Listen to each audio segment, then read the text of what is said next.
Jangan lupa bagi yang pertama melihat video ini dan yang belum pernah subscribe, silahkan subscribe. Terima kasih.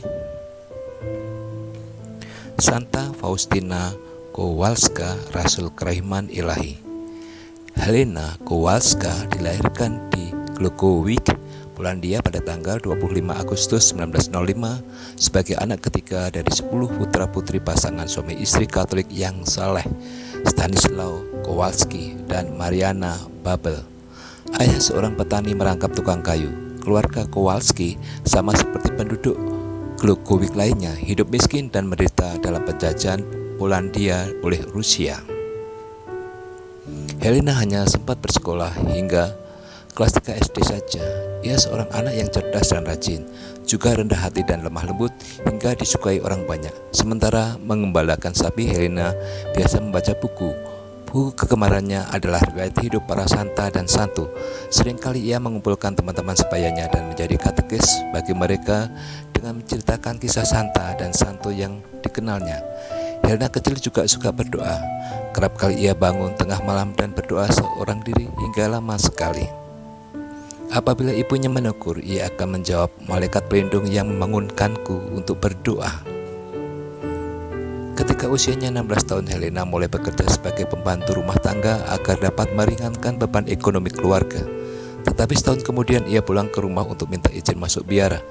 Mendengar keinginan Helena, ayahnya menanggapi dengan tegas, "Bapak tidak punya uang untuk membelikan pakaian dan barang-barang lain yang kau perlukan di biara. Selain itu, Bapak masih menanggung hutang." Putrinya mendesak, "Papa, aku tidak perlu uang. Tuhan Yesus sendiri yang akan mengusahakan aku masuk biara." Namun orang tuanya tetap tidak memberikan persetujuan mereka. Patuh pada kehendak orang tua, Helena bekerja kembali sebagai pembantu. Ia hidup penuh penyangkalan diri dan mati raka. Hingga suatu hari pada bulan Juli 1924 terjadi suatu peristiwa yang menggoncang jiwanya. Suatu ketika aku berada di sebuah pesta dansa dengan salah seorang saudariku. Sementara semua orang berpesta pora, jiwaku tersiksa begitu hebat. Ketika aku mulai berdansa, sekonyong-konyong aku melihat Yesus di sampingku. Yesus menderita sengsara, nyaris telanjang, sekujur tubuhnya penuh luka-luka. Ia berkata kepadaku, "Berapa lama lagi aku akan tahan denganmu, dan berapa lama lagi engkau akan mengabaikanku?" Saat itu hingar-bingar musik berhenti. Orang-orang di sekelilingku lenyap dari penglihatan. Hanya ada Yesus dan aku di sana. Aku mengambil tempat duduk di samping saudariku terkasih, berpura-pura sakit kepala guna menutupi apa yang terjadi di dalam jiwaku. Beberapa saat kemudian aku menyelinap pergi, meninggalkan saudari dan semua teman-temanku, melangkahkan kaki menuju katedral Santo Stanislaus Kostka. Lampu-lampu sudah mulai dinyalakan. Hanya sedikit orang saja ada dalam katedral. Tanpa mempedulikan sekeliling, aku rebah, prostratio di hadapan Sakramen Maha Kudus dan memohon dengan sangat pada Tuhan agar berbalik hati, membuatku mengerti apa yang harus aku lakukan selanjutnya. Lalu aku mendengar kata-kata ini, "Segeralah pergi ke Warsawa, engkau akan masuk suatu biara di sana." Aku bangkit berdiri pulang ke rumah, membereskan hal-hal yang perlu diselesaikan. Sebisaku aku menceritakan kepada saudariku apa yang terjadi dalam jiwaku. Aku memintanya untuk menyampaikan selamat tinggal kepada orang tua kami. Dan lalu, dengan baju yang melekat di tubuh, tanpa barang-barang lainnya, aku tiba di Warsawa. Demikian tulis Santa Faustina di kemudian hari. Setelah ditolak di banyak biara, akhirnya Helena tiba di biara Kongregasi Suster-Suster Santa Peran Maria Berbelas Kasih. Kongregasi ini membaktikan diri pada pelayanan kepada para perempuan yang terlantar secara moral. Sejak awal didirikan oleh Teresa Rondeau, kongregasi mengaitkan misinya dengan misteri kerahiman ilahi dan misteri Santa Peran Maria Berbelas Kasih.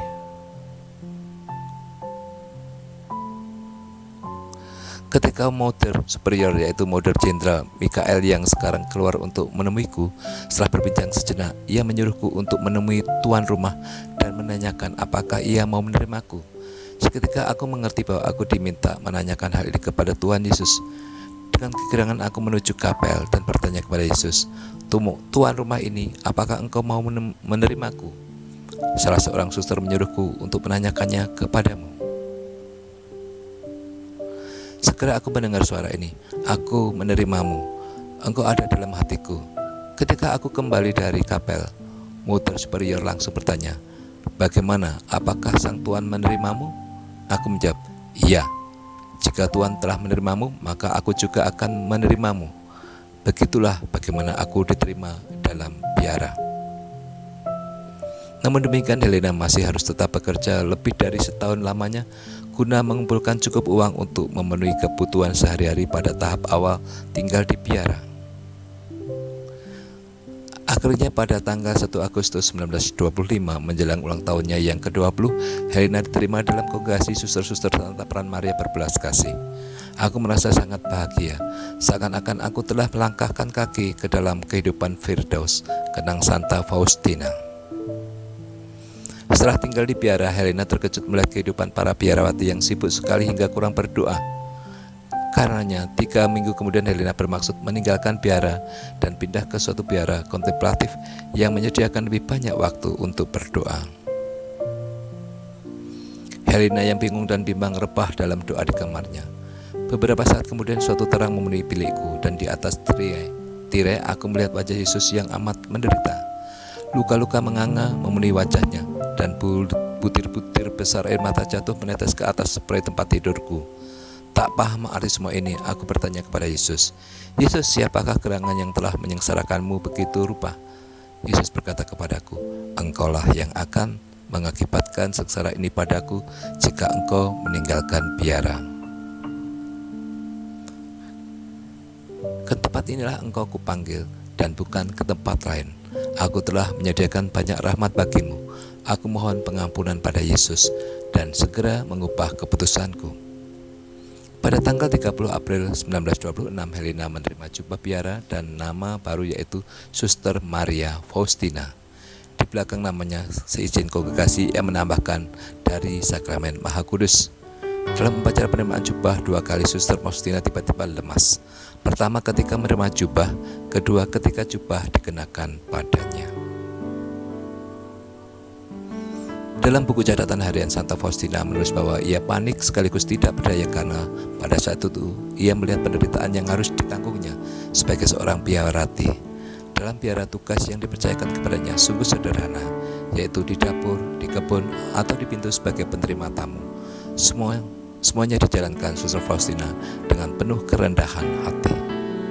Pada tanggal 22 Februari 1931, Santa Faustina mulai menerima pesan kerahiman ilahi dari Kristus yang harus disebarluaskannya ke seluruh dunia.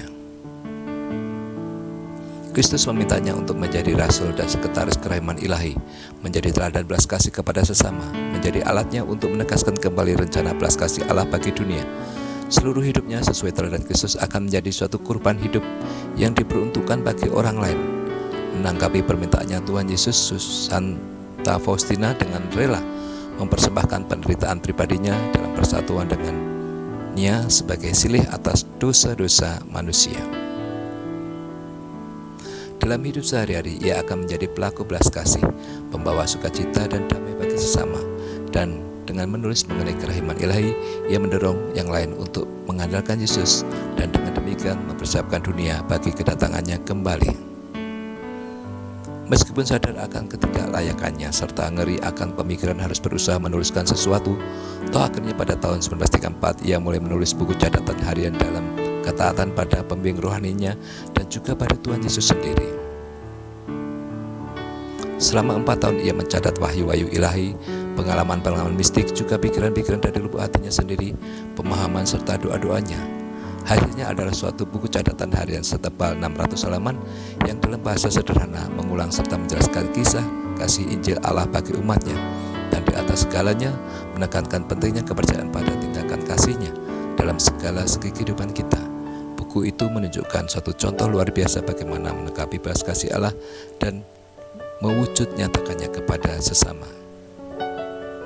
Di kemudian hari ketika tulisan-tulisan Santa Faustina diperiksa, para ilmuwan dan juga para teolog terheran-heran bahwa seorang biarawati sederhana dengan pendidikan formal yang amat minim dapat menulis begitu jelas serta terperinci. Mereka memaklumkan bahwa tulisan Santa Faustina